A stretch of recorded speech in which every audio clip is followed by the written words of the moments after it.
So இந்த பாருங்கள், இந்த மாதிரி கவரில் தான் எனக்கு கொரியர் பண்ணி அனுப்பி விட்டான். ஒரு பாக்ஸ் போட்டு அனுப்பி விட்டாங்க. நான் உங்களுக்கு அதை தெளிவாக காட்டுறேன். பாருங்கள் எப்படி இருக்குது அப்படின்ட்டு. ஸோ ஒரு சர்வீஸ்க்கு கொடுத்தோம்னு வைங்களேன், இந்த மாதிரி தான் உங்களுக்கு அனுப்புவானா, எப்படி இருக்குன்னு பாருங்கள். 2 மாதமாக நான் வந்து வீடியோ போடல. ஏன் போடல, எதுக்கு போடல அப்படிங்கிற டீட்டெயில்ஸை தான் இந்த வீடியோவில் நம்ம பார்க்க போகிறோம். ஸோ 2 வருஷம் முன்னாடி பார்த்தீங்கன்னா 2022 நான் என் ஃப்ரெண்டுக்கிட்ட CPU ஒன்று வாங்கியிருந்தேன். 60,000 ரூபாய்க்கு வாங்கியிருந்தேன். அந்த CPU வந்து இப்போ எனக்கு ரிப்பேர் ஆயிடுச்சு. ரிப்பேர் ஆனதுக்கு அப்புறம் தான் எனக்கு நிறைய டீட்டெயில்ஸ் தெரிஞ்சுது. அவன் என்ன ஏமாற்றிருக்கான் அப்படின்ட்டு. என் ஃப்ரெண்டுன்னு சொல்கிறான் பார்த்தீங்களா, அவன் வேறு யாரும் கிடையாது. எனக்கு 18 வருஷமாக தெரியும், என் ஸ்கூல் ஃப்ரெண்டு. ஆனால் அவனை 18 வருஷம் தெரியுங்கிறத விட அவனை புரிஞ்சுக்கிட்டது ஒரு நாள் கூட கிடையாது. நான் அப்போ எப்படி இருந்தானோ, 2006 எப்படி இருந்தானோ அப்படி தான் இப்போவும் இருப்பான் அப்படின்னு நினச்சி அவன் பேச்சை கேட்டு அவங்ககிட்டே CPU ஆர்டர் பண்ணுறது கொடுத்தேன். ஆனால் அதுக்கான பலன் என்னங்கிறத வந்து நான் நல்லா அனுபவிச்சிட்டேங்க. அதை பற்றின டீட்டெயில்ஸு நான் இந்த வீடியோவில் உங்களுக்கு சொல்கிறேன். இந்த வீடியோ வந்து பார்த்தீங்கன்னா எவ்வளோ லென்த்து போகும்னு எனக்கு தெரியாது. ஸோ எந்த அளவுக்கு நான் என்னால் ஃபாஸ்ட்டாக உங்களுக்கு புரிகிற மாதிரி சொல்கிறேனோ அந்தளவுக்கு நான் சீக்கிரம் சொல்லி முடிச்சிடுறேங்க. சரி, 2 வருஷம் முன்னாடி நானும் அவனும் ரொம்ப க்ளோஸாக, அதாவது ஸ்டார்டிங்கில் வந்து பார்த்திங்கன்னா மொபைல்லாம் கிடையாது. ஸ்கூல் படிக்கும்போது மொபைல்லாம் எங்களுக்கு கிடையாது. அதனால் எங்களோட 2006க்கு அப்புறம் கான்டாக்டு சுத்தமாக இல்லாமல் போயிடுச்சு. அதுக்கப்புறம் வந்து பார்த்திங்கன்னா 2014-15 வந்து ஃபேஸ்புக் மூலமாக நம்பர் எடுத்து மறுபடியும் ஃப்ரெண்டாகி பேசி ஃபோன் கான்டாக்டு. அதுக்கப்புறம் ஒரு 4 வருஷம் முன்னாடி நானும் அவன் வீட்டுக்கு போகிறது, அவன் எங்கள் வீட்டுக்கு வர்றது, அவங்க வீட்டில் போய் சாப்பிட்றது, இந்த அளவுக்கு நாங்கள் ரொம்ப ரொம்ப ஃபிட்டாக இருந்தோம். ஆனால் அவனை பற்றி நான் சரியாக புரிஞ்சிக்காமல் போனதுனால எனக்கு வந்து கிட்டத்தட்ட 25,000 ரூபாய் எனக்கு நஷ்டமாயிடுச்சு. அதை இந்த வீடியோ வந்து நான் போடக்கூடாது, ஏன்னா இவ்வளோ க்ளோஸாக இருந்துக்கிட்டு நம்ம வீடியோ போடக்கூடாது அவனை பற்றி அப்படின்னு தான் நினச்சேன். ஆனால் வீடியோ போடலை அப்படின்னா என்ன மாதிரி நிறைய பேர் அவனை பார்த்து அவங்ககிட்ட ஏமாந்துருவீங்க. அந்த ஒரு ரீசனுக்காக தான் நான் வந்து இந்த வீடியோ போடுறேன். அவன் வந்து ஒரு யூடியூப் சேனலும் வச்சுருக்கான். அந்த யூடியூப் சேனல் நேம் வந்து பார்த்திங்கன்னா ரேபிட் டெக்கு. ஸோ இதை வந்து என்னோடய தம்ப்நெயில்ல நான் வந்து அவனோட சேனலோட லோகோவை நான் போடுறேன். அவனோட ஃபோட்டோவும் சரி, அவனோட லோகோவும் சரி இந்த வீடியோவில் நான் யூஸ் பண்ண போகிறது கிடையாது. ஏன்னா எதுவும் ரிப்போர்ட் கொடுத்து யூடியூப்லேருந்து இந்த வீடியோ வந்து நமக்கு ரிமூவ் பண்ணுற மாதிரி அந்த சான்ஸ் வந்து நான் கொடுக்கக்கூடாதுன்னு நினைக்கிறேன். இது வந்து அவனுக்குன்னு இல்லை, இதே மாதிரி ஆன்லைன் சோசியல் மீடியாவில் வந்து யாரெல்லாம் இப்படி ஏமாத்துறாங்களோ அவங்களுக்கு எல்லாத்துக்கும் ஒரு வார்னிங் மெசேஜ் மாதிரி கூட இருக்கும். இது இல்லைன்னா நம்மளை மாதிரி ஏமாந்து வாங்குவவங்க பார்த்திங்களா, அவங்களுக்கு வந்து ஒரு அவேர்னஸ் மெசேஜாக கூட இருக்குங்க. அதனால தான் நான் இந்த வீடியோ வந்து நான் போடுறேன். சரி, இப்போ நம்ம வந்து பாயிண்ட்டுக்குள்ளே வருவோம். இதுதான் என் ஃப்ரெண்டை பற்றின டீட்டெயில்ஸு. இப்போ வந்து நம்ம பாயிண்ட்டுக்குள்ளே வருவோங்க. யூடியூப்பை பார்த்து நம்ம யாருமே ப்ராடக்ட் எதுவும் வாங்க வேண்டாம், இதுதான் நான் சொல்லுவேன். நான் வந்து எல்லாரையும் சொல்லலை. ஸோ இது வந்து ஒரு சிலவங்க ஏமாத்துறாங்கல்ல, அவங்களுக்கு மட்டும் நான் குறிப்பாக சொல்கிறேன். ஏன்னு பார்த்தீங்கன்னா வைங்களேன், எனக்கு வந்து பிசி பற்றின நாலேஜ் அந்தளவுக்கு கிடையாது. ஸோ எனக்கு வந்து நான் வீடியோ எடுத்து அதை எடிட் பண்ணி அப்லோடு போடுறதுக்கு எனக்கு ஒரு பிசி தேவைப்பட்டுச்சு. நான் என்னால் என்ன பண்ணேன், என் ஃப்ரெண்டு இந்த ஃபீல்டில் இருக்கிறான் அப்படின்னு சொல்லி அவனை காண்டாக்ட் பண்ணேன். அவனை காண்டாக்ட் பண்ணும்போது என்கிட்ட நல்லா தான் பேசினேன். ஏன்னா ஃப்ரெண்டுங்கிற போது அவன் வந்து உங்களுக்கு தெரியும், ஃப்ரெண்டுங்கும்போது அவன் எப்படி பேசுவான் அப்படின்ட்டு அவங்ககிட்ட வந்து சொல்கிறது எல்லாமே நம்பிட்டு நானும் சரி அப்படின்ட்டு ஒரு ப்ராடக்ட் வாங்கலாம் அப்படின்னு பிளான் பண்ணி எனக்கு ஒரு 40,000 ரூபாயிலேருந்து 50,000 ரூபாய் வரைக்கும் எனக்கு ஒரு பிசி ரெடி பண்ணி கொடு. பிசி மட்டும், இது CPU மட்டும்தாங்க, மானிட்டர் கிடையாது, ஓகேவா? அதனால் நான் அவனை முன்பணமாக ஒரு 30,000 ரூபாய் ஃபஸ்ட்டு கொடுத்தேன். அதுக்கப்புறம் மீதி காசு என்னவோ அதை வந்து ஒரு 2 மாதமாக கொடுத்துறேன் அப்படின்னு சொல்லி அவனை எல்லாமே பேசியாச்சு. அவன் அது மாதிரி எனக்கு வந்து ஒவ்வொன்றா இது இன்ன ரேட்டுன்னு எதுவும் சொன்னானே தவிர எனக்கு வந்து வாரண்டி கேரண்டி அதை பற்றி எதுவுமே சொல்லவே இல்லை. நான் அவளை ஃபுல்லாக நம்பிட்டேன். எனக்கு இந்த CPU ரிப்பேர் ஆனதுக்கு அப்புறம் தான் எனக்கு தெரிஞ்சிச்சு நான் ஏமாந்துருக்கேன் அப்படின்ட்டு. ஏன்னா CPU ரிப்பேர் ஆனோடனே அவன் வந்து நான் வந்து அவனுக்கு ஃபோன் போட்டு பேசினேனே, இப்படி CPU ரிப்பேர் ஆகிடுச்சு என்னன்னு தெரில அப்படின்ட்டு. உடனே அவன் என்ன சொன்னான், சரி அப்போ வீடியோ கால் வான்னு சொல்லிட்டு என் CPU வந்து வீடியோ கால் வந்து எனக்கு ஒரு சில விஷயம், கிராபிக்ஸ் கார்டு, ரேம் எல்லாமே கலத்தி மறுபடியும் ரீஃபிட் பண்ணிப்பார், பவர் சப்ளை ஆகுதான்னு பாரு, எல்லாமே அப்படி சொல்லியிருந்தான். சரி அப்படின்ட்டு நானும் அவன் சொன்னது எல்லாமே பண்ணி பார்த்தா எதுவுமே ஒர்க் ஆகலை. அதுக்கப்புறம் வந்து பவர் சப்ளை ஒன்று ஆன்லைனில் ஆர்டர் போட்டுட்டு அதை வச்சு செக் பண்ணி பார்ப்போம், ஏன்னா பவர் சப்ளை தான் போகலன்னு சொன்னான். அதுவும் 2,200 ரூபாய்க்கு உடனே நான் ஆர்டர் போட்டு அமேசானில் பவர் சப்ளை வந்தோடனே அதை வந்து பிளக்கின் பண்ணி செக் பண்ணி பார்த்தா அதுவும் பவர் ரன், அதாவது CPU வந்து ரன்னே ஆகலை. உடனே அவன் என்ன சொல்லிட்டான், லோக்கலில் இருக்கிற சர்வீஸ்மேன் யார்கிட்டையும் கொடுக்காம சரி எனக்கு அதை அப்போ அனுப்பி விட்டுரு, அனுப்பி விட்ட உடனே அனுப்பி விட்டுருன்னு சொன்னான். நானும் சரின்ட்டு அனுப்பி விட்டேன். அனுப்பி விடும்போது அந்த பவர் சப்ளை ஆர்டர் பண்ணியிருந்தோம் பார்த்தீங்களா, அதையும் சேர்த்து அனுப்பிவிட்டேன். ஏன்னா இப்போ அமேசானில் போட்டது அது வந்து பிராண்டடு, ஸோ ரிட்டன் எடுக்க மாட்டோம், சர்வீஸ் மட்டும் தான் பண்ணுவோம் அப்படின்னு சொல்லி அதில் போட்டிருந்தாங்க. நான் வாங்கும்போது அதை கவனிக்கலை. ஸோ அதையும் அவன் அவங்ககிட்ட சொன்ன, டே இப்படி இது வந்து ரிட்டன் எடுக்க மாட்டேங்க அப்படின்னா, சரி அதை நீ எனக்கு அனுப்பிவிட்டு நான் உனக்கு காசு கொடுத்துறேன்னு சொல்லி முடிச்சிட்டான். ஓகேவா. அங்கே போனதுக்கப்புறம் தான் எனக்கு தெரிஞ்சுது கிராபிக்ஸ் கார்டு வந்து ஏதோ பவர் சர்க்கியூட்னால சம் ப்ராப்ளம் ஆகிருக்கு, எரிஞ்சிடுச்சு அப்படின்னு சொன்னான். ஸோ எரிஞ்சிடுச்சின்னு சொன்ன பிறகு இது சொல்கிற முன்னால் போர்டில் ஏதோ பிரச்சனை அப்படின்னா, கிராபிக்ஸ் கார்டு பிரச்சனைன்னா நான் செக் பண்ணுறேன்னு சொல்லிட்டு 1 மாதம் எனக்கு தள்ளி போட்டுட்டான். இந்த 1 மாதம் எனக்கு எதுக்கு தள்ளி போட்டாங்கிற டீட்டெயில்ஸ் எனக்கு அதுக்கப்புறம் தான் தெரிய ஆரம்பிச்சிது. ஏன்னு பார்த்தீங்கன்னா, அந்த கிராபிக்ஸ் கார்டு போயிடுச்சு ஃபஸ்ட்டு போர்டுன்னு சொன்னான், அதுக்கப்புறம் கிராபிக்ஸ் கார்டுன்னு சொன்னான் பார்த்தீங்களா. இந்த கிராபிக்ஸ் கார்டு வந்து பார்த்தீங்கன்னா எரிஞ்சிருச்சு, அதை வந்து அவன் டூப்ளிகேட் போட்டு வச்சுருக்கான். ஸோ அது வந்து எனக்கு எரிஞ்சனால தான் தெரிய ஆரம்பிச்சிது அவன் போட்டிருக்க எல்லாமே டூப்ளிகேட் ப்ராடக்ட்டு. அது டூப்ளிகேட்டுன்னு சொல்லலை, செகண்ட் குவாலிட்டி ப்ராடக்ட்டு. அதாவது செகண்ட்ஸில் ஃபஸ்ட் குவாலிட்டி தான், செகண்ட்ஸில் OLXில் இல்லை ஏதாவது ஷாப்பில் வாங்கிட்டு ஒரிஜினல் ப்ரைஸ் அமௌண்ட்டை என்கிட்ட வாங்கிட்டு டூப்ளிகேட் ப்ரைஸ் அமௌண்ட்டை அதில் டூப்ளிகேட் ப்ராடக்ட்டை அதில் போட்டுட்டான்.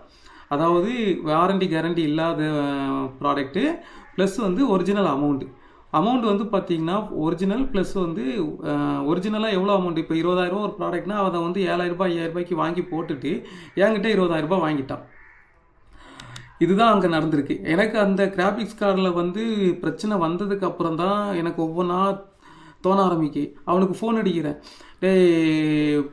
CPU என்னாச்சு. ஏன்னா 1 மாதம் அவனுக்கு நான் டைம் கொடுத்துட்டேன். இந்த 1 மாதம் அவன் என்ன பண்ணியிருக்கான், மறுபடியும் ஒரு கிராபிக்ஸ் கார்டை செகண்ட்ஸில் வாங்கி எனக்கு போட்டு விட்டான். ஏன்னா ஒரு கிராபிக்ஸ் கார்டு மினிமம் 3 இயர்ஸ்லேருந்து 5 இயர்ஸ் வரைக்கும் வாரண்டி கேரண்டி கொடுத்துருக்கான். எனக்கு வந்து 2 இயர்ஸ் தான் ஆச்சு, அது எனக்கு ரிப்பேர் ஆயிடுச்சு.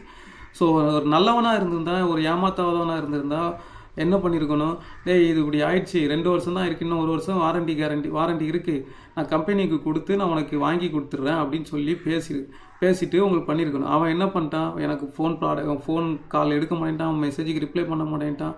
அது வரைக்கும் என்ன பண்ணியிருக்கான், வேறு கிராபிக்ஸ் கார்டு அது செகண்ட்ஸில் எங்கே வாங்கலாம் அப்படின்னு சொல்லி வாங்கிட்டு என்கிட்ட வந்து மறுபடியும் செகண்ட்ஸை போட்டு விட்டு என்கிட்ட CPU தள்ளி விட்டான்.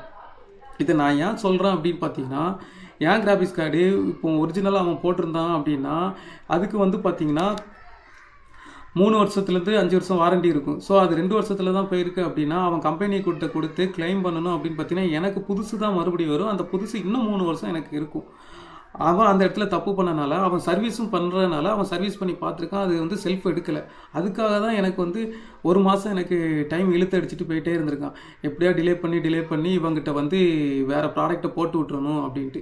ஸோ 1 மாதம் கழிச்சு நான் ரொம்ப வேறு நம்பர்லேருந்து கால் பண்ணேன். அவனோட ரேபிடெக் சேனலுக்கு வந்து வேறு வீடியோவுக்கு போட்டு தான் கமெண்ட்ஸ் பண்ணியிருந்தேன். அதனால் அவன் வந்து எனக்கு வந்து வேறு வழி இல்லாமல் வேறு கிராபிக்ஸ் கார்டை போட்டு விட்டான்.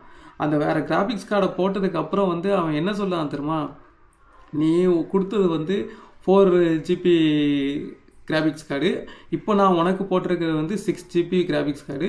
ஸோ இந்த 6 GB கிராபிக்ஸ் கார்டு வந்து எக்ஸ்ட்ராவாக நான் காசு போட்டு உனக்கு நான் பண்ணி விட்ருக்கேன். இதுக்கப்புறம் வாரண்டி கேரண்டின்னு சொல்லி எதுக்கும் வராத, நீ யாரோ நான் யாரோ அப்படின்ட்டு ஒரே வார்த்தையில் அவன் சொல்லி முடிச்சிட்டாங்க.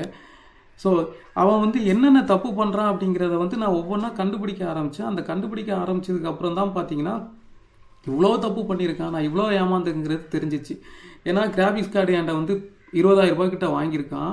வாங்கிட்டு 5,000 கிராபிக்ஸ் கார்டை போட்டு விட்ருக்கான். 15,000 கிராபிக்ஸ் கார்டில் மட்டும் அடிச்சிருக்கான். மனசாட்சியே இல்லாமல் என்கிட்ட அடிச்சிருக்கான். ஏன்னா இது நான் தெரிஞ்சவங்க, நான் சென்னையில் இருக்கிற லோக்கலில் எங்கேயாவது வாங்கியிருந்தா கூட 5,000 10,000 தான் மொத்த ப்ராடக்ட்டுமே அடிச்சிருப்பாங்க. ரேமு அதில் எவ்வளோ அடித்தான்னு தெரியல. அது டூப்ளிகேட்டாக ஒரிஜினலாக எதுவுமே எனக்கு தெரியல. எதுக்குமே எனக்கு அவன் வாரண்டி கொடுக்கல, கேரண்டி கொடுக்கல, இன்வாய்ஸ் கொடுக்கல, எதுவுமே கொடுக்கல. வெறும் டெக்ஸ்ட் மெசேஜில் காசு மட்டும் சொன்னான். நான் காசு அவனுக்கு ஜிபேல அனுப்பிவிட்டேன். ஸோ அவன் வந்து எப்படிலாம் அவன் ஏமாத்துறான் அப்படின்னு பார்த்தீங்கன்னா, இப்போ நீங்கள் வந்து அவங்ககிட்ட ஒரு பிசி பில் பண்ண போகிறீங்க அப்படின்னா ஒரு 50,000 இல்லை 40,000 30,000 அப்படின்னு வைங்களேன். நீங்கள் ஒரு முன்பணமாக கொஞ்சம் அமௌண்ட்டு கொடுக்குற மாதிரி இருக்கும். கொடுத்தாச்சுன்னு வைங்களேன், அவன் வந்து ஒரு கிராபிக்ஸ் கார்டோ ரேமோ இல்லை போர்டோ எல்லாமே வந்து பார்த்தீங்கன்னா உங்களுக்கு ஆன்லைனில் வந்து செக் பண்ணுவான். ஆன்லைனில் செக் பண்ணுவான், அந்த ப்ரைஸ் வந்து லோக்கலில் கிடைக்குதுன்னு பார்ப்பான், இல்லை வந்து செகண்ட்ஸில் ஏதாவது மார்க்கெட்டில் வெப்சைட்டில் கிடைக்குதான் நல்லா செக் பண்ணுவான். அவனுக்கு சரியான நாலேஜ், அந்த நாலேஜை வந்து அவன் இப்படி கிறுக்கு புத்தியில் அவன் யூஸ் பண்ணிக்கிட்டு இருக்கான். ஆனால் நாலேஜ் வந்து ரொம்ப நல்ல நாலேஜ். அதை வந்து காசு சம்பாதிக்கணுங்கிறதுக்காக இப்படி வந்து அவன் யூஸ் பண்ணிக்கிட்டு இருக்கான். ஸோ ஃபஸ்ட்டு வந்து வெப்சைட்டில் பார்த்து அதை வந்து நேரில் போய் பார்த்து வாங்கிட்டு அதை நம்ம ரிப்பேர் ஆச்சுன்னா சர்வீஸ் பண்ண முடியுமா அந்த அளவுக்கு அனலைஸ் பண்ணுறான். அப்படி சர்வீஸ் பண்ண முடிஞ்சு தெரிஞ்சிச்சுன்னா அந்த ப்ராடக்ட்டை வாங்கி அது வந்து ஒரிஜினல் ப்ரைஸ் எவ்வளவோ அந்த ப்ரைஸ் வந்து கஸ்டமர்கிட்ட சொல்லி காசை வாங்கிடலாம். ஸோ நம்ம என்ன நினைப்போம், அவன் எல்லாமே ஒரிஜினல் தான் போடும் அப்படின்னு நினைப்போம். ரெண்டாவது அது ரிப்பேர் ஆயிடுச்சு அப்படின்னு பார்த்தீங்கன்னா நம்ம அவனை தான் காண்டாக்ட் பண்ணுற மாதிரி இருக்கும். லோக்கலில் நம்ம காண்டாக்ட் பண்ணால் வாரண்டி கேரண்டிக்கு கிளைம் ஆகாதுன்னு சொல்லி நமக்கு வந்து ஒரு வார்னிங் மெசேஜ் அவன் வார்னிங் மெசேஜ்னு சொல்கிறதோட ஒரு மெசேஜும் கொடுத்துரும், எதனால என்கிட்ட சொல்லி தான் கிளைம் பண்ணணும் அப்படின்னு சொல்லிட்டு. இது வந்து நம்மளை பொறுத்த வரைக்கும் என்ன நினைப்போம், சரி அவங்ககிட்ட போனால் தான் நல்லது அப்படின்னு நினைப்போம். ஆனால் இந்த இடத்துல தான் அவன் பெரிய ட்விஸ்ட் வச்சுருக்கான். இதே ப்ராடக்ட்டை கொண்டுட்டு நீங்கள் வந்து பக்கத்தில் இருக்கிற CPU சென்டருக்கு இல்லை சர்வீஸ் ஸ்டேஷனுக்கு நீங்கள் போனீங்க அப்படின்னா, இல்லை அந்த ப்ராடக்ட்டோட கஸ்டமர் சர்வீஸுக்கு நீங்கள் போனீங்க அப்படின்னா அவன் வந்து கண்டுபிடிச்சிருவான், இது வந்து நீங்கள் செகண்ட்ஸில் வாங்கியிருக்கீங்க, ஃபஸ்ட் குவாலிட்டி கிடையாது, அதனால் இது வாரண்டி கேரண்டி கிளைம் ஆகாது அப்படின்ட்டு. ஸோ இந்த கேப்பில் இவன் என்ன பண்ணுவான், இவங்ககிட்ட அனுப்புனா இவன் வந்து சர்வீஸ் பண்ண தெரியுமா, சர்வீஸ் பண்ணி இதுக்கப்புறம் இந்த ப்ராடக்ட்டு வந்து வாரண்டி கேரண்டி கிடையாதுன்னு சொல்லி கஸ்டமர் தலையில் மிளகா அடிச்சுட்டு போயிடுவான். அதுக்கப்புறம் இன்னொரு விதமாக எப்படி ஏமாத்தோன்னு பார்த்தீங்கன்னா, இப்போ நீங்கள் ஒரு 15,000 ரூபாய்க்கு ஒரு கிராபிக்ஸ் கார்டு நீங்கள் ஆன்லைனில் ஆர்டர் பண்ணுறதுக்கு அவன்கிட்ட சொல்கிறீங்கன்னு வைங்களேன். அவன் வந்து SBI credit card, HDFC credit card, Amazon pay, ஏகப்பட்ட கிரெட் பே, ஏகப்பட்ட UPI டிரான்சாக்ஷன் இதெல்லாம் வச்சுருக்கான் பார்த்துருங்க. எதில் ஆஃபர் வருதோ அதில் வந்து ஏதாவது ஒரு கேஷ்பேக் ஆஃபரில் போட்டு வாங்கிடுவான். வாங்கிட்டு அதை இஎம்ஐயாக கன்வெர்ட் பண்ணிவிட்டு மொத்த அமௌண்ட்டை கட்டிடுவான். இப்போ 15,000 வருது, கேஷ்பேக் 3,000 வருதுன்னு வைங்களேன், இல்லை இஎம்ஐ போட்டிங்கன்னா 3,000 இன்ட்ரெஸ்ட் கிடையாதுன்னு வைங்களேன். பேங்க்லேருந்து உங்களுக்கு எடுக்கிற ப்ராடக்ட் வந்து 15,000 ரூபாய்க்கு 12,000 ரூபாய் தான் அக்கௌண்ட்லேருந்து டெபிட் ஆகும். அந்த இன்ட்ரெஸ்ட் காசு தான் வந்து உங்களுக்கு வந்து மொத்த அமௌண்ட்டாக கன்வெர்ட் பண்ணி இஎம்ஐயாக உங்களுக்கு கொடுப்பான். ஸோ நீங்கள் பேங்க்கு கட்ட வேண்டியது 15,000 ரூபாய் கட்ட வேண்டியது இருக்கும். ஆனால் அதை நீங்கள் மொத்தமாக ஒரே டைமில் பே பண்ணிட்டீங்கன்னா 12,000 ரூபாய் தான் கட்டுற மாதிரி இருக்கும். ஸோ இந்த நாலேஜை வந்து அவன் தெரிஞ்சு வச்சுருக்கான். தெரிஞ்சு வச்சுட்டு என்ன பண்ணுவான், இப்போ உங்ககிட்ட இருந்து வந்து 15,000 ரூபாய்க்கு ஒரு ப்ராடக்ட் வாங்கிட்டோன்னா 15,000 ரூபா கிட்ட வாங்கிடுவான். ஆனால் அவன் வந்து 12,000 ரூபாய்க்கு தான் வாங்கியிருப்பான், இஎம்ஐயாக கன்வெர்ட் பண்ணியிருப்பான். இஎம்ஐ வந்து 5 to 7 days ஆகும். கிரெடிட் கார்டில் இருந்து அந்த அமேசான் பேயில் வந்து உங்களுக்கு அந்த டிரான்சாக்ஷனில் கன்வெர்ட் ஆகிறதுக்கு ஒரு 5 to 7 days பிஸ்னஸ் டேஸ் ஆகும். இந்த பர்டிகுலர் டைம் வந்து அவன் வந்து டக்குன்னு மொத்த அமௌண்ட்டையும் பே பண்ணிவிட்டு அதை க்ளோஸ் பண்ணிடுவான். க்ளோஸ் பண்ணால் பார்த்தீங்கன்னா அதில் வந்து அவனுக்கு வந்து ஒரு ப்ராடக்ட்டுக்கு 3,000 ரூபா ஆகும். ஸோ ஒரு 15,000 ரூபாய் 20,000 ரூபா ப்ராடக்ட்டுக்கு அவன் ஒரு 3,000 ரூபா ப்ராஃபிட் பார்க்குறான். அப்படிங்கும்போது 50,000 ரூபா 1,00,000 ரூபா 2,00,000 ரூபா வரைக்கும் பிசி பில் பண்ண கொடுத்தீங்க அப்படின்னா அவன் வந்து 50,000 ரூபா அவன் ப்ராஃபிட் பார்ப்பாங்க. அடித்து சொல்கிறேன், ஏன்னா என்னோட 60,000 ரூபா பிசிக்கே வந்து பார்த்தீங்கன்னா 35,000 ரூபா கொடுத்துட்டு 25,000 ரூபா எனக்கு ஃபேக் ப்ராடக்ட் போட்டான். இதில் என்ன ஒரு கூத்துன்னு வைங்களேன், நான் வந்து அவனை பற்றின டீட்டெயில்ஸ் எல்லாம் தெரிஞ்ச உடனே அவன் ஃபோன் அடிக்கிறேன் எடுக்கவே மாட்டேக்கான். மெசேஜ் பண்ணுறேன், நான் இதை அப்படி உன்னை பற்றி டீட்டெயில்ஸ்லாம் நான் ஷேர் பண்ணுவேன் சோசியல் மீடியாலலாம், நீ யாருன்னு எனக்கு தெரியாது, நீ என்னன்னாலும் பண்ணிக்க, உன்னால் முடிஞ்சதை பண்ணிக்க.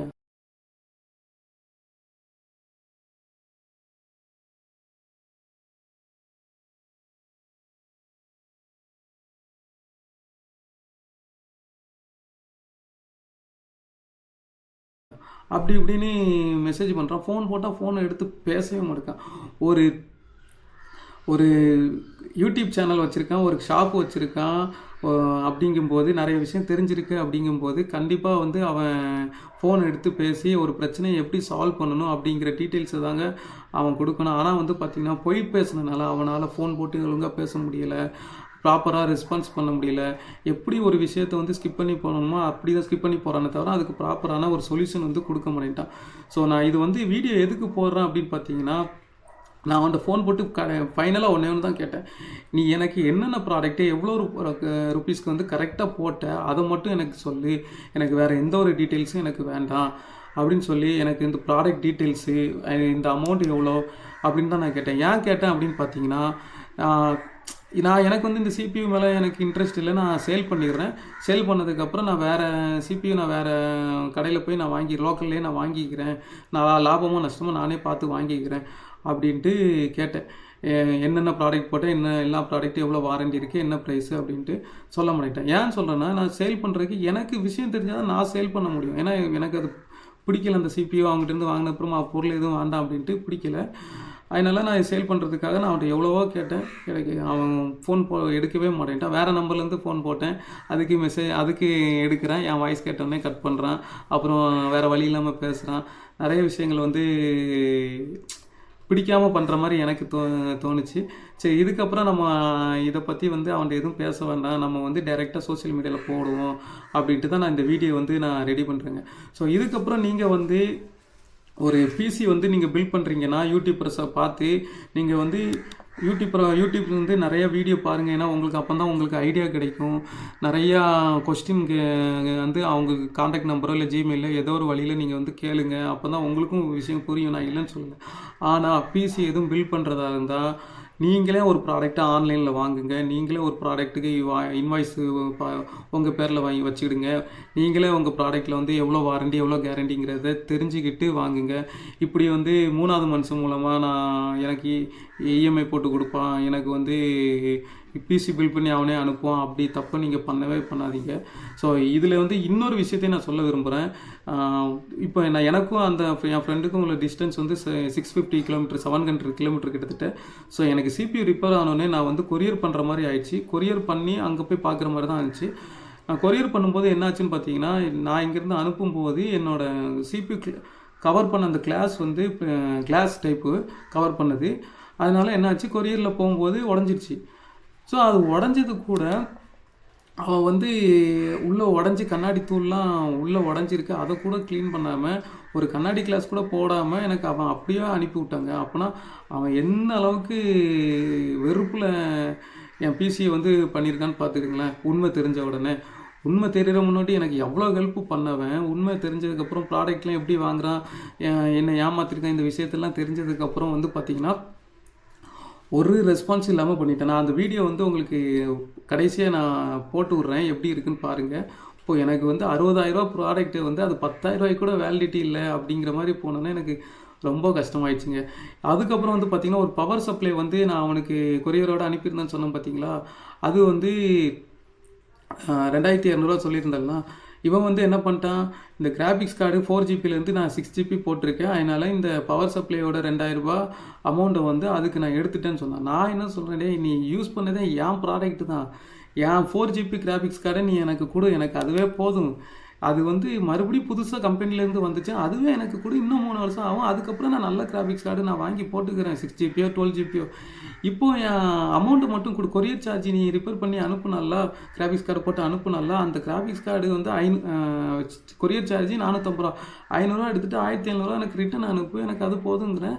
அவன் எதுக்கோ காசு மேட்ச் பண்ணுறான். ஆக மொத்தத்தில் அவன் வந்து ₹1 கூட வந்து அவனோட காசு போகக்கூடாது அப்படிங்கிற நினச்சி இந்த அளவுக்கு என்ன ஏமாற்றிட்டாங்க. ஸோ இதுக்கப்புறம் வந்து இதே தப்பு நீங்கள் பண்ணக்கூடாதுங்கிறக்காக தான் இந்த வீடியோ நான் வந்து போடுறேன். ஸோ இது சப்ஜெக்ட் வந்து பார்த்திங்கன்னா do not buy online product using YouTubers, இப்படி தான் போட போகிறேன். நான் எல்லா யூடியூபர்ஸையும் நான் சொல்லலை, ஒரு சில யூடியூபர்ஸை மட்டும் தான் சொல்கிறேன். ஸோ மற்ற யூடியூபர்ஸ் எல்லாம் நல்ல நல்ல இன்ஃபர்மேஷனை வந்து நமக்கு சொல்கிறாங்க. இதே மாதிரி ஏமாத்துறவங்க இருக்கிறனால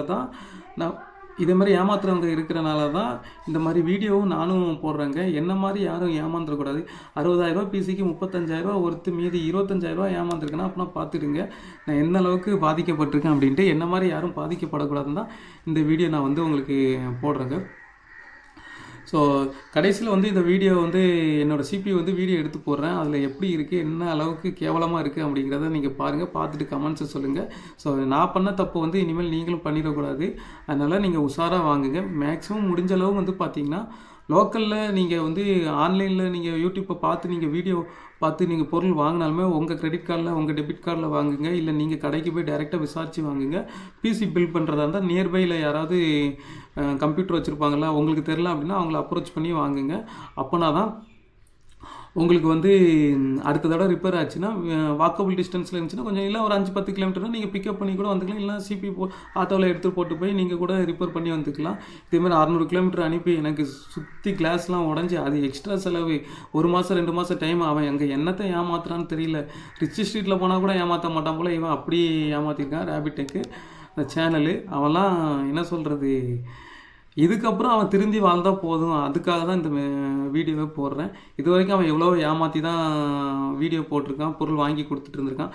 இதோட அவன் வந்து ஏமாத்துறதை நிப்பாட்டினான்னு வந்து பார்த்திங்கன்னா எனக்கு வந்து அதுதான் நான் இந்த போடுற வீடியோவுக்கு வந்து எனக்கு கிடைச்ச பலன் அப்படின்னு நினைப்பேன். ஸோ இந்த வீடியோவை பற்றி நான் உங்களுக்கு ஏதாவது கருத்து இருந்துச்சுன்னா எனக்கு கமெண்ட்ஸை சொல்லுங்கள். இதேமாதிரி நீங்கள் வேறு யாருக்கிட்டையும் ஏமாந்துருந்தீங்க, இல்லை வந்து தப்பாக ப்ராடக்ட்டை மாற்றி வாங்கிட்டீங்க, இல்லை கிரெடிட் கார்டு மூலமாக உங்களை ஏமாற்றிட்டேன், ஏதாவது இருந்துச்சுன்னா எனக்கு கமெண்ட்ஸில் சொல்லுங்க. ஸோ அமேசான் ப்ராடக்ட்டு, ஃப்ளிப்கார்ட்டில் உங்களுக்கு எதுவும் ப்ராடக்ட் எதுவும் வாங்கணும், இஎம்ஐ போட்டு உங்களுக்கு நோ காஸ்ட்டில் ப்ராடக்ட் வாங்கணும்னு சொன்னீங்கன்னா எனக்கு வந்து கமெண்ட்ஸை சொல்லுங்கன்னா அது வந்து எப்படி வாங்கணும் அப்படிங்கிறத வந்து உங்களுக்கு ஒரு வீடியோவாக நான் போட்டு காமிக்கிறேன். ஓகே ஃப்ரெண்ட்ஸ், இதோட இந்த வீடியோ நான் முடிச்சுக்கிறேன். இதுக்கப்புறம் ரெகுலராக நம்ம சேனலில் வந்து ட்ராவல் பண்ணுற வீடியோ வந்து வந்துக்கிட்டே இருக்கும். எப்படி இருக்குங்கிறத பார்த்துட்டு எனக்கு கமெண்ட்ஸ் சொல்லுங்கள். ஓகே ஃப்ரெண்ட்ஸ், பாய். ஸோ இந்த பாருங்கள், இந்த மாதிரி கவரில் தான் எனக்கு கொரியர் பண்ணி அனுப்பி விட்டான். ஒரு பாக்ஸ் போட்டு அனுப்பி விட்டாங்க. நான் உங்களுக்கு அதை தெளிவாக காட்டுறேன், பாருங்கள் எப்படி இருக்குது அப்படின்ட்டு. ஸோ ஒரு சர்வீஸ்க்கு கொடுத்தோம்னு வைங்களேன், இந்த மாதிரி தான் உங்களுக்கு அனுப்புவானா, எப்படி இருக்குன்னு பாருங்கள். உள்ளே வெளியே தான் எல்லாமே புதுசுன்னு போட்டு உள்ளே எல்லாமே ஏமாற்றி விட்டான். ஒரு இந்த மாதிரி சல்லடை மாதிரி ஏதாவது போட்டு எனக்கு கொடுத்துருந்தா கூட கொஞ்சம் சந்தோஷமாக இருந்திருக்கும். இதில் இருந்து இப்போ பள்ளி உள்ளே போதா பாய்ச்சம் உள்ளே போதான்னு இதுலேருந்து பாதுகாக்கிறதுக்காகவே இந்த கவரை மட்டும் போட்டு அனுப்பி விட்ருக்கேன். இதையே நானும் இப்போ யூஸ் பண்ணிக்கிட்டு இருக்கேன். ஏன்னா இந்த ப்ராடக்ட் வந்து எனக்கு சுத்தமாக பிடிக்கவே இல்லை, சேல் பண்ணணும்னு தான் பார்க்குறேன். பாருங்கள், அப்படியே சுற்றி காட்டுறேன்.